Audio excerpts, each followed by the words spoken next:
Mumbai Tug brought to you by Sunny's World. Pune's Pride Sunny's World, life in Funshine. Resort weddings, events, restaurants, adventure wellness. Sunny's World, perfect destination for every occasion.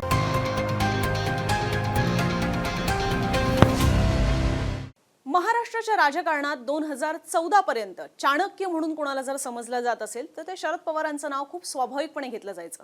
पण 2014 नंतर त्यांच्याच सारखी चाणक्य नीती दाखवून देणारा किंवा त्यांना शह देणारा नेता जर कोणी दिसला असेल तर ते आहेत देवेंद्र फडणवीस. आणि याच देवेंद्र फडणवीसांनी शरद पवार यांचा आज एक रेकॉर्ड मोडून काढलेला आहे. कोणता आहे तो रेकॉर्ड आणि कशा पद्धतीने शरद पवार यांच्यानंतर देवेंद्र फडणवीस यांच्या महाराष्ट्रातल्या चाणक्य नीतीमुळे त्यांची एक वेगळी इमेज तयार झाली, आजच्या व्हिडिओतनं समजून घेऊया. नमस्कार, मी अनुजा, तुम्ही पाहत आहात मुंबई तक. वयाच्या अवघ्या 38व्या वर्षी ते मुख्यमंत्रीपदी विराजमान झाले आणि त्यानंतर सुद्धा पुढे एकूण 4 वेळेला त्यांनी हे पद भूषवलेलं आहे. त्यानंतर थेट आले देवेंद्र फडणवीस, जे वयाच्या 44व्या वर्षी महाराष्ट्राचे मुख्यमंत्री झाले आणि आतापर्यंत सुद्धा त्यांनाही एकूण 3 वेळेला हे पद भूषवण्याची संधी मिळालेली आहे. म्हणजेच पवारांना 4 वेळा आणि फडणवीसांना 3 वेळा संधी मिळालेली असतानाही फडणवीसांनी त्यांच्या 3ऱ्या टर्ममध्येच पवारांचा रेकॉर्ड हा मोडून काढलेला आहे. महाराष्ट्रात मुख्यमंत्री पदाचा कार्यकाळ हा सर्वाधिक भूषवलेल्यांच्या यादीत 3ऱ्या स्थानावर असलेल्या शरद पवारांना यांना आता मागे टाकत देवेंद्र फडणवीसांनी ते स्थान मिळवलेलं आहे. महाराष्ट्रात सर्वाधिक कार्यकाळ भूषवलेल्या मुख्यमंत्र्यांच्या यादीत पहिलं स्थान आहे वसंतराव नाईक यांचं. अधूनमधून नाही तर 1967 ते 1975 असं सलग 11 वर्ष 78 दिवस ते महाराष्ट्राच्या मुख्यमंत्रीपदी होते. त्यानंतर दुसरा नंबर आहे विलासराव देशमुख यांचा. 1999 ते 2003 आणि नंतर 2004 ते 2008 असं 2 वेळेला त्यांनी महाराष्ट्राचं मुख्यमंत्रीपद भूषवलेलं आहे. त्यांचा एकूण कार्यकाळ हा 7 वर्षांच्या घरात जातो. आता त्याच्यानंतर आतापर्यंत शरद पवार हे 3ऱ्या स्थानी होते. त्यांचा 2411 दिवसांचा मुख्यमंत्री पदाचा कार्यकाळाचा हा रेकॉर्ड आहे. मात्र आता त्या जागेवर आलेले आहेत देवेंद्र फडणवीस. 2014 ते 2019, त्यानंतर 2019लाच निवडणुकांनंतर 3 दिवस आणि मग 2024 ते अगदी आतापर्यंत देवेंद्र फडणवीस महाराष्ट्राच्या मुख्यमंत्री पदाची धुरा सांभाळत आहेत. त्यांच्या मुख्यमंत्री पदाच्या कार्यकाळाचे दिवस हे आता 2430च्या वर गेलेले आहेत आणि अर्थात ते अजूनही मुख्यमंत्रीपदी कायम असल्याने फडणवीसांचं 3रं स्थान हे सध्या तरी अढळ आहे. इतकंच नाही तर आणखीन काही महिन्यांनी विलासराव देशमुखांचा रेकॉर्ड सुद्धा ते मोडतील असंच दिसतंय. तसं झाल्यास महाराष्ट्राच्या मुख्यमंत्रीपदी सर्वाधिक काळ राहिलेल्यांच्या यादीत वसंतराव नाईकांनंतर देवेंद्र फडणवीसांचा नंबर लागेल. मुख्यमंत्रीपदी आल्यानंतर फडणवीसांनी महाराष्ट्रात स्वतःची इन्फ्रामॅनची प्रतिमा तयार केली आहे. म्हणजे विकास करणारा नेता, इन्फ्रास्ट्रक्चर उभं करणारा नेता म्हणून त्यांची इमेज तयार झाली. खडसे, तावडेंसारखे अगदी दिग्गज नेते, हे भाजपमधले जे सगळे दिग्गज नेत्यांची फळी होती, ही असताना सुद्धा महाराष्ट्र भाजपमध्ये स्वतःचं स्थान निर्माण करण्यामध्ये सुद्धा ते यशस्वी झालेत. एवढंच नाही तर नितेश राणे, गोपीचंद पडळकर, चित्रा वाघ, प्रवीण दरेकर, प्रसाद लाड अशा अनेक नेत्यांची मिळून एक टीम फडणवीस सुद्धा सध्या तयार झालेली आहे. अर्थात आता ती कशी आहे हा एक वेगळा चर्चेचा आणि तितकाच वादाचा विषय आहे, पण तो आता आपला विषय नाही. फडणवीसांचा काटा काढण्याचा प्रयत्न सुद्धा हा त्यांच्याच सहकाऱ्यांकडनं किंवा सहकाऱ्यांची साथ घेऊन सुद्धा विरोधकांनी केला. 2019ला सुद्धा काही अंशी तो यशस्वी झाला. मात्र फडणवीसांनी त्याच्यातनं सुद्धा बाउन्स बॅक केलं. पक्षांतर्गत आव्हानं सुद्धा काही त्यांना कमी नव्हती. भाजपमध्ये कायमच एक अँटी फडणवीस टीम आहे, यावर दबक्या आवाजात चर्चा असायची. खुल्याआम पद्धतीने ती खडसेंचं मंत्रीपद हुकलं किंवा पंकजा मुंडेंच्या पराभवानंतर जास्त व्हायला लागली. अर्थात त्यानुसार त्यांना अनेक आव्हानं सुद्धा मिळत गेली.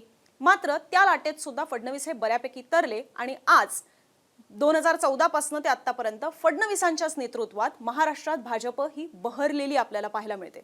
सलग 3 वेळेला 100+ आमदार, स्थानिक निवडणुकांमध्ये नंबर 1चा पक्ष हा भाजपच राहिलेला आहे. अर्थात फडणवीसांनी मुख्यमंत्री पदाच्या टर्ममध्ये तर शरद पवारांचा रेकॉर्ड हा मोडलेला आहेच, पण अर्थात शरद पवारांनी केलेल्या फोडाफोडीच्या राजकारणाचा डाग हा सुद्धा फडणवीसांच्या कारकिर्दीवर तेवढाच लागलेला आहे. मागे 2019च्या विधानसभा निवडणुकांच्या वेळेला इंडिया टुडे कॉन्क्लेव्हमध्ये फडणवीस म्हणालेले, काळाचा महिमा पहा. पवारांनी पक्ष बनवले, तोडले, फोडले, बिघडवले सुद्धा. आज त्यांच्याच पक्षासोबत तेच होत आहे. त्यांनी जे केलं ते त्यांच्याकडे परत आलेलं आहे अशा शब्दात फडणवीसांनी पवारांना ऐकवलेलं होतं. कारण त्यावेळेला जर तुम्हाला लक्षात असेल तर 2019च्या विधानसभा निवडणुकांच्या वेळेला अनेक मातब्बर नेते काँग्रेस आणि राष्ट्रवादी काँग्रेसमधले हे फुटून देवेंद्र फडणवीस यांच्या नेतृत्वात भाजपमध्ये आलेले होते. पण याच इंटरव्ह्यूमध्ये, याच मुलाखतीमध्ये त्यांना पुढे असं सुद्धा विचारण्यात आलं त्यामुळेच की तुम्ही मग आता 21व्या शतकाचे शरद पवार ठराल का? यावर ते उत्तर देताना म्हणाले की मी कशाला शरद पवार होऊ, मी तर देवेंद्र फडणवीसच होईन. माझं स्वतःचं राजकारण आहे, त्यांच्या राजकीय कूटनीतीची मला गरज नाही. पवारांच्या राजकारणाचं युग हे आता संपलेलं आहे, पिढी बदललेली आहे. पवारांनी केलेलं राजकारण आता जनता स्वीकारत नाही, असंही त्यावेळेला फडणवीस म्हणालेले होते.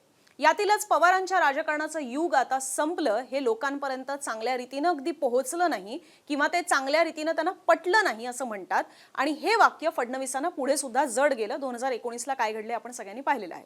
असो, मात्र पुढे पवारांप्रमाणेच फोडाफोडीचं राजकारण फडणवीसांनी सुद्धा केलं आणि एक पाऊल पुढे जात फक्त आमदार खासदार फोडण्यापुरताच ते मर्यादित राहिले नाहीत, तर पक्षांचं नाव चिन्हच काढून घेण्याचं राजकारण सुद्धा फडणवीसांनी करून दाखवलं. हे आम्ही नाही तर स्वतः देवेंद्र फडणवीस यांनीच एका मुलाखतीत म्हटलेलं आहे की मी पुन्हा आलो आणि 2 पक्ष फोडून आलो. असो, देवेंद्र फडणवीस यांची महाराष्ट्राच्या राजकारणावर सध्या चांगलीच पकड आहे. पवारांप्रमाणे ते स्वतः सहकार क्षेत्रात नाहीयेत, पण तरी सुद्धा राधाकृष्ण विखे पाटील, हर्षवर्धन पाटील, मोहिते पाटील घराणं, रणजितसिंह नाईक निंबाळकर, पद्मसिंह पाटील, धनंजय महाडिक, प्राजक्त तनपुरे, मधुकर पिचड, बबनराव पाचपुते, बबन शिंदे, नरेंद्र पाटील, राजन पाटील असे असंख्य काँग्रेस राष्ट्रवादीतले बडे बडे नेते, सहकार सम्राट, शिक्षण संस्था किंबहुना जिल्हा पातळीवर वर्चस्व असलेले सगळे नेते जे आहेत हे भाजपकडे त्यांनी खेचून आणले फडणवीसांनी आणि त्याच्यामुळेच महाराष्ट्रामध्ये भाजपला अर्थात हातपाय पसरायला मोठा आधार मिळाला. अर्थात यातले हर्षवर्धन पाटील किंवा मोहिते पाटलांसारखे काही किरकोळ अपवाद सोडले तर आजही याच सगळ्या नेत्यांमुळे त्या मतदारसंघांमध्ये भाजप आपल्याला निवडणुका सातत्यानं जिंकताना सुद्धा पाहायला मिळते. शरद पवारांना निवडणुकांमध्ये शह देणं हे त्यांना याच सगळ्या नेत्यांमुळे सुद्धा त्या ठिकाणी शक्य झालेलं आहे. किंबहुना म्हणूनच आज शरद पवारांची चाणक्य नीतीवर कधी कधी देवेंद्र फडणवीसांची चाणक्य नीती हवी होत चाललेली आहे, असंही मधल्या काळातल्या अनेक घटनांनंतर आपल्याला पाहायला मिळतं. महाराष्ट्रात मुख्यमंत्रीपद भूषवल्यानंतर शरद पवारांनी राजकारणातल्या शिडीची पुढची पायरी ही चढली आणि केंद्रात कृषी आणि संरक्षणासारखी महत्त्वाची मंत्रिपदं सुद्धा त्यांनी सांभाळली. मात्र ते त्याच पायरीवर अडकले. पंतप्रधान पदाचं स्वप्न 1991 मध्ये थोडक्यात हुकलं आणि पुढेही ते त्यांच्या वाट्याला काही आलं नाही. आता यानंतर देवेंद्र फडणवीसांची मुख्यमंत्री पदानंतरची वाटचाल ही कशी असेल यावर तुम्हाला काय वाटतं? ज्या पद्धतीने शरद पवार यांनी वरची शिडी तर चढली पण ते तिथेच अडकले, पुढची शिडी चढू शकले नाहीत, देवेंद्र फडणवीसांबद्दल नेमकं काय होऊ शकतं? तुमच्या प्रतिक्रिया सुद्धा आम्हाला कमेंट बॉक्समधून नक्की कळवा. आणि असेच दिवसभरातले काही माहितीपूर्ण व्हिडिओ समजून घेण्यासाठी, वेगवेगळ्या घडामोडींवरच्या चर्चा पाहण्यासाठी मुंबई तकचं YouTube चॅनल सबस्क्राईब नक्की करा.